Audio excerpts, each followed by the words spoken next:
Bienvenue sur Bitline Vision, la chaîne qui t'aide à mieux équiper et gérer tes salles pour un son et une lumière de qualité.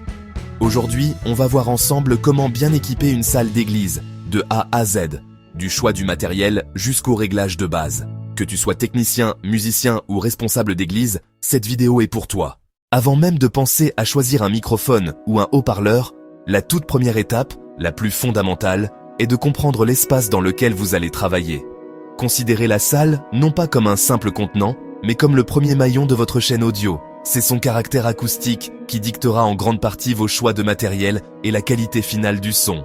Un équipement de pointe sonnera toujours mal dans une acoustique médiocre. Alors, commençons par analyser la salle. Prenez des mesures précises, la longueur, la largeur et, très important, la hauteur sous plafond. Ces dimensions vous donnent le volume total de la pièce, un facteur clé qui influence directement la manière dont le son se propage et se comporte. Ensuite, identifiez les matériaux qui composent l'espace. Le son réagit très différemment selon les surfaces qu'il rencontre. Les matériaux durs et lisses, comme le béton, le verre ou le carrelage, sont très réfléchissants. Ils agissent un peu comme des miroirs pour le son, le faisant rebondir dans toutes les directions. À l'inverse, les matériaux mous et poreux comme les rideaux épais, la moquette, les sièges en tissu ou les panneaux acoustiques absorbent l'énergie sonore, un peu comme une éponge absorbe l'eau. Cette interaction entre le son et les surfaces crée ce qu'on appelle la réverbération. C'est le phénomène le plus critique à maîtriser. Pour l'évaluer simplement, placez-vous au centre de la salle et claquez fort dans vos mains. Écoutez attentivement combien de temps le son persiste avant de disparaître complètement. Ce temps, c'est le temps de réverbération. Dans le jargon acoustique, on parle de RT60, le temps nécessaire pour que le son diminue de 60 décibels. Un temps de réverbération long, typique des grandes églises ou des gymnases, peut rendre la parole totalement inintelligible, chaque syllabe se noyant dans la précédente. Si votre test révèle une réverbération excessive, il faudra impérativement la maîtriser. La solution est d'ajouter de l'absorption, des rideaux lourds devant les fenêtres, des tapis ou de la moquette au sol, et surtout, des panneaux acoustiques stratégiquement placés sur les murs et au plafond. Ces éléments vont casser les réflexions sonores et assécher la pièce, la rendant plus propice à une sonorisation claire et définie. Ne sous-estimez jamais cette étape. Une bonne acoustique n'est pas un luxe, c'est la fondation sur laquelle repose toute votre installation. C'est elle qui permettra à votre message d'être entendu avec clarté et impact. Passons maintenant au matériel audio. Choisir le bon équipement peut sembler intimidant, mais c'est une étape cruciale pour que votre message soit entendu clairement. Un son de qualité ne signifie pas forcément un volume élevé. Il s'agit avant tout d'intelligibilité et de confort d'écoute pour votre assemblée. Un bon système audio doit être au service du culte, pas une distraction. Dans ce chapitre, nous allons décomposer les 4 piliers de votre sonorisation. Les microphones pour capter le son, la console de mixage pour le sculpter, les enceintes pour le diffuser et les câbles qui connectent le tout. Nous verrons comment choisir chaque élément en fonction de vos besoins spécifiques et de votre budget. Commençons par les micros, vos oreilles sur scène. Pour le prédicateur principal, un micro sans fil est souvent le meilleur choix. Il offre une liberté de mouvement totale. Vous avez le choix entre un micro-main, facile à partager, ou un micro-cravate, ou serre-tête. Ce dernier est idéal, car il maintient une distance constante avec la bouche, garantissant un volume et une clarté stable. Pour les instruments et la chorale, les micro-filaires sont plus fiables et économiques. On distingue 2 grandes familles. Les micros dynamiques, comme le célèbre Shure SM58, qui sont robustes et parfaits pour les voix et les sources sonores puissantes. Et les micros à condensateur, plus sensibles, qui excellent pour capter les détails d'un piano, d'une guitare acoustique ou les ambiances de chœur. Pensez aussi à la gestion des fréquences de vos systèmes sans fil pour éviter les interférences et ayez toujours des piles neuves à portée de main. La console de mixage est le cerveau de votre système. C'est ici que tous les sons convergent pour être équilibrés. Le choix principal se fait entre analogique et numérique. Une console analogique est souvent plus simple à prendre en main, avec un bouton par fonction. C'est un excellent point de départ. Une console numérique, quant à elle, offre une flexibilité immense. Elle intègre des effets, des compresseurs, et surtout, la possibilité de sauvegarder et de rappeler des scènes. Imaginez, vous préparez le mix parfait pour votre groupe de louanges, et vous pouvez le rappeler en un clic chaque dimanche. C'est un gain de temps et de cohérence énorme. Pour choisir la taille, faites l'inventaire de toutes vos sources sonores. Micro, instruments, ordinateur. et prévoyez au moins 25% d'entrées supplémentaires pour l'avenir. Une console de 16 pistes est un bon standard pour commencer. Viennent ensuite les enceintes, la voix de votre système. La configuration de base est une paire d'enceintes principales, dites de façade, qui couvrent l'ensemble de l'assemblée. Elles peuvent être actives, avec un amplificateur intégré, ou passives, nécessitant un amplificateur externe.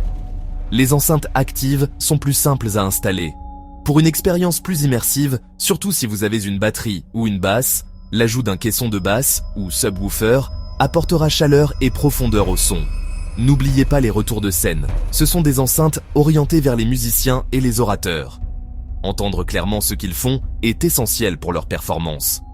Sans retour, ils risquent de chanter faux ou de jouer de manière décalée. Un simple retour au sol peut transformer radicalement la qualité de votre louange. Enfin, les câbles. On les oublie souvent, mais ils sont les veines de votre installation. Un mauvais câble peut ruiner le son d'un micro à 500 €. Investissez dans des câbles de bonne qualité.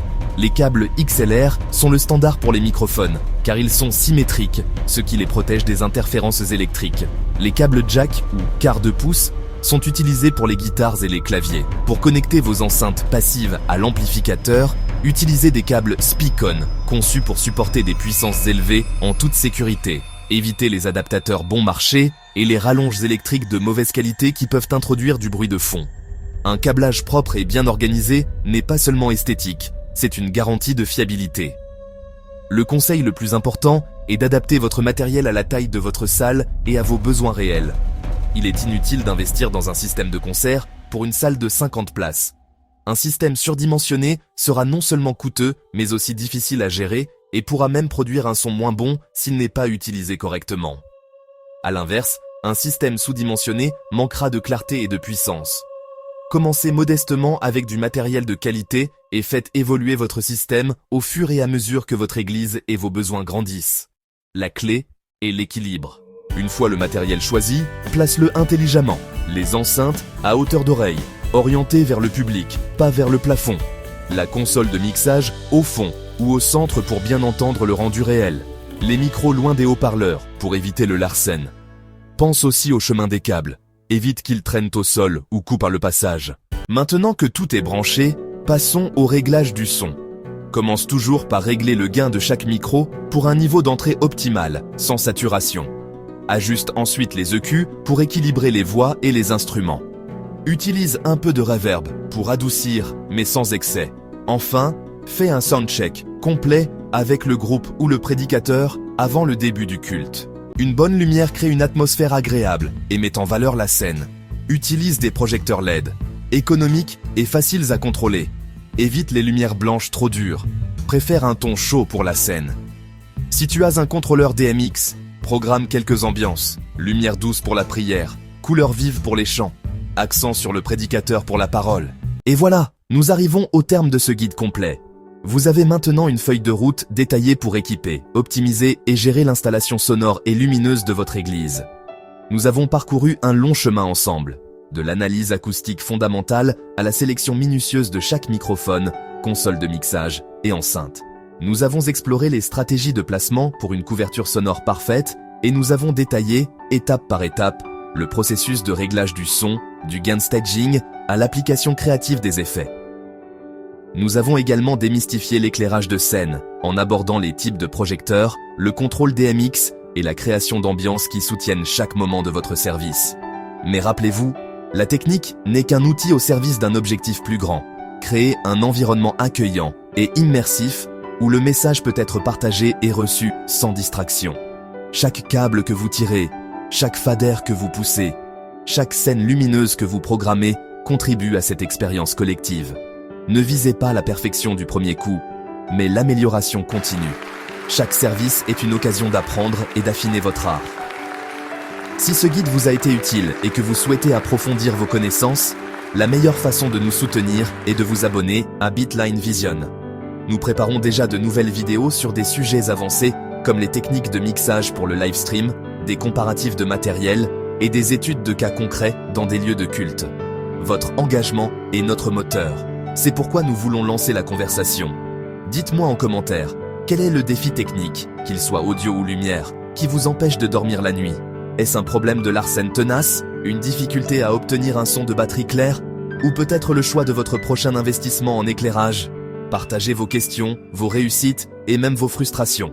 Votre expérience est précieuse et peut aider toute la communauté. Merci infiniment d'avoir regardé cette vidéo jusqu'au bout. Nous espérons qu'elle vous donnera la confiance nécessaire pour passer à l'action. N'oubliez jamais notre devise: See the sound, feel the light. Bitline Vision.